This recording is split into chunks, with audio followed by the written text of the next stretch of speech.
साक्षी महाराज ने कहा कि आजम वक्त वक्त पर कई मुद्दों पर विवादित बयान देते हैं, इससे सांप्रदायिक माहौल खराब होता है। सपा के वरिष्ठ नेता तो देश के सबसे बड़े आतंकवादी हैं।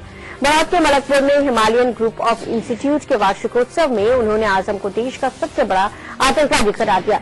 उन्होंने कहा, मैं कह रहा हूं कि आजम खां देश के सबसे बड़े आतंकवादी हैं। साक्षी महाराज ने एक बार फिर से विवादित बयान दे दिया है। उनके बयान में उन्होंने आजम खां पर सीधे तौर पर निशाना साधा है और नावसान से साक्षी महाराज इस वक्त हमारे साथ फोन लाइन पर जुड़ चुके हैं। साक्षी महाराज जी, बहुत बहुत स्वागत है आपका के न्यूज में। आजम खां पर लगातार निशाना साधा जा रहा है। डॉक्टर संजीव बलियान ने उनको देश का सबसे बड़ा आतंकी बताया, योगी आदित्यनाथ ने उनका समर्थन किया और अब आपने भी आजम खां को देश का सबसे बड़ा आतंकी बता दिया है।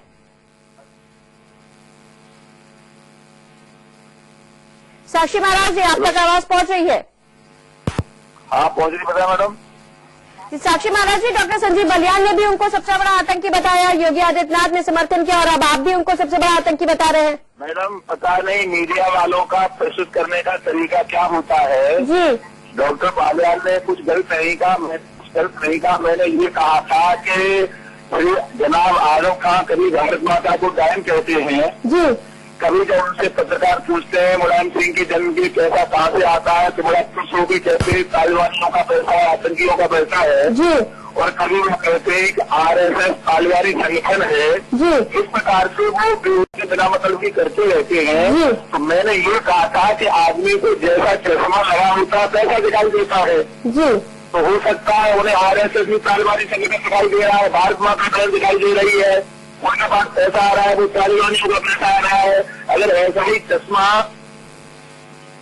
आजम खां के आंखों पर लगा हुआ है तो आदमी जैसा होता है वैसा ही दूसरे को दिखाई देता है जी। आजम खां को हमारी जाति दुश्मनी नहीं है, हम उनके साथ रहे हैं, वो हमारे मित्र हैं, लेकिन ऐसी उत्पटाख बात उन्हें नहीं करनी चाहिए ताकि हम लोग उसका प्रतिरोध करे कोई बात करें जी। ये कहीं की जांच बात नहीं है। भारत माता को साइन कहेंगे, RSS को तालिबानी संगठन कहेंगे, ये सुनते रहेंगे, कैसे सुनेंगे जी।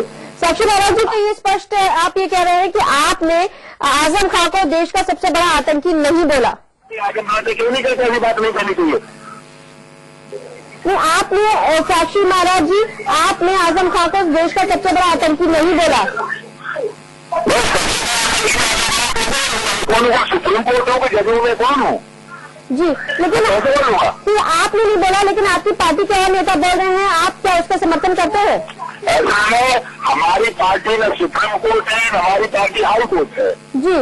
लोगों के अपने अपने विचार हो सकते हैं, कोई क्या कहता हम नहीं कहते, लेकिन मेरा इतना ऐतराज है इसलिए जनाब आजम खां को भारत माता को डायन कहने का अधिकार नहीं है, RSS को तालिबानी संगठन कहने का अधिकार नहीं है। और ये भी बात इतना कद्दावर नेता ये बात कहता है कि हमारे पास जो पैसा आ रहा है तालिबानियों का आ रहा है, आतंकियों का आ रहा है, ये बात उचित है जी। तो मेरा इन बातों को लेकर मैंने कहा कि जो कुछ दिखाई दे रहा है हम हो सकता है अपने अंदर की तस्वीर दिखाई दे रही हो, वो आतंकवादी हो तो उनके आतंकवादी दिखाई दे रहे हैं जी। वो तो कल हमें भी आतंकवादी कह सकते हैं, वो भगवा आतंकवाद शुरू हो गया जी। ये हो क्या रहा है जिसमें अब सारे के सारे विकास के मुद्दे आजम का माननीय मोदी जी ने ले लिए और भारत दौड़ा जा रहा है, सारे विश्व में छाया चला जा रहा है। तो विरोधियों के पास इसके अलावा कुछ नहीं रह गया कि RSS को तालिबानी संगठन कर रहे हैं, RSS के आधार पर चल रही है। ये बाबा सब काम खराब किए दे रहे हैं, ये बाबा की राजनीति में बाबा को चलते साजियों को निकाल देना चाहिए। सारे क्या तरह की बातें मैं समझ नहीं पा रहा हूँ ये क्या हो रहा है। साक्षी महाराज जी, एक जो इस वक्त मुद्दा बहुत ज्यादा छाया हुआ है धर्मांतरण का मुद्दा, इस पर आपका क्या मत है? हमारी पार्टी का, हमारे प्रधानमंत्री मोदी जी का, हमारे राष्ट्रीय अध्यक्ष अमित शाह जी का और हमारे संसदीय कार्य मंत्री वेंकैया नायडू जी का सबका साफ रवैया पूरा का पूरा एक ही है कि धर्मांतरण नहीं होना चाहिए। धर्मांतरण विरोधी अभिशाप है, इसके खिलाफ कड़े से कड़ा कानून आना चाहिए। हम लोग धर्मांतरण के पक्ष में ही नहीं, धर्मांतरण के विरोध में है, लेकिन विपक्ष भाग खड़ा होता है जब कानून बनाने की बात होती है। हम आज भी कड़े से कड़े कानून लाने के पक्ष में हमारी सरकार भी है, मोदी जी भी है। हम धर्मांतरण का विरोध करते हैं, हम उसके पक्ष में कतई नहीं है। लेकिन जैसा कि बंगला के तस्लीमा ने कहा था कि हिंदुस्तान में अगर धर्मांतरण न हुआ होता तो ईसाई भी न होते, मुसलमान भी न होते, तो किसी कारण से जो लोग ईसाई मुसलमान बन रहे थे आज घर लौट रहे हैं, तो हम धक्का तो नहीं मार सकते। अपनी इच्छा से कोई आएगा। साक्षी महाराज जी, घर वापसी और घर वापसी को धर्मांतरण को ही घर वापसी का भी नाम दे दिया गया है। ये जो घर वापसी और शुद्धि का मामला है, ये संघ का एजेंडा नहीं है, ये बीजेपी का एजेंडा नहीं है। आपको ये ज्ञान होना चाहिए कि स्वामी दयानंद जी महाराज जब थे तो दयानंद जी महाराज ने शुद्धि का घर वापसी का कार्यक्रम कराया था। उनकी कीमत उनको दिल्ली में उनके स्वामी श्रद्धानंद की गोली मार के एक मुस्लिम लोगों ने हत्या कर दी थी। तो ये क्या आप लोग इसका समर्थन करते हैं? और आर्य समाज संघ का संगठन नहीं है। साक्षी महाराज जी इसका समर्थन करते हैं आप लोग? और ये बहुत पहले से जो RSS का जन्म भी नहीं हुआ था, तब से आर्य समाज वाले ऐसा।